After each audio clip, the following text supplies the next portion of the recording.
হ্যাঁ গাইস, আজকে প্রধান অতিথি হিসাবে চলে গেছিলাম বাসিদেরপুর পুরাতন মারুতি স্ট্যান্ড একটা নতুন কফি হাউস। তো হে গাইস, আসসালামু আলাইকুম, আমার নাম ইয়াকুব, আমি হচ্ছে দুলেনের ছোট্ট ব্লগার। হ্যাঁ গাইস, ঘড়িতে 3:30 বাজতে কিন্তু আমি এবং আমার সাথে ভাইরাল কমিটি মিলে বাড়ি থেকে বেরিয়ে চলে আসছিলাম ফুকারে। হ্যাঁ গাইস, আজকে আমরা যেতে চলেছি একটা ছোট্ট কফি হাউসে। আর তোমাদের সেই ছোট্ট ব্লগারকে আনতে চলে গেছিল এরকম একটা হেলিকপ্টার, সরি টোটো নিয়ে।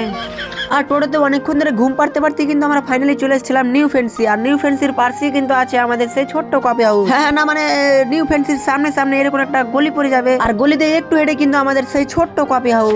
কি বান্ধবী কফি খেতে চাও, না সরি কি বন্ধু কফি খেতে চাও, তাহলে আর কোথায় যাও, আমার বন্ধুর দোকানে এসে যাও। হ্যাঁ, তারপরে কিন্তু এখানে দোকানি ভাই এবং তার সাথে আমরা সবাই মিলে হাততালি মেরে কিন্তু দোকানটা উদ্বোধন করলাম। তাই সবাইকে মিষ্টি মুখ করার জন্য কিন্তু এখানে দিচ্ছিল মিষ্টি। হ্যাঁ, লোকের দিকে দেখে আমি চলে গেছিলাম মিষ্টি আনতে। আমি এখন মিষ্টি খাই, আর মিষ্টি খাওয়ার পরে কিন্তু এখানে চলে এসেছিল আমাদের সে একটা ছোট্ট সাংবাদিক ভাই, না সরি বড় সাংবাদিক ভাই। হ্যাঁ, দোকানি ভাই বলতে না পারে তো আমাকে দিয়ে দিয়েছিল বলতে, আর আমি এক পর থেকে ইল্লি বিল্লি চিল্লি না মানে বন্ধুরা, তোমরা দেরি কেন করছো? আজই চলে আসো বাসিদেরপুর পুরাতন মারুতি স্ট্যান্ড নিউ ফ্যান্সির সামনে ছোট্ট কফি হাউস। আর আজকে আমার ক্যামেরা করে দেওয়ার জন্য ভাইরাল কমেডিকে অসংখ্য অসংখ্য ধন্যবাদ।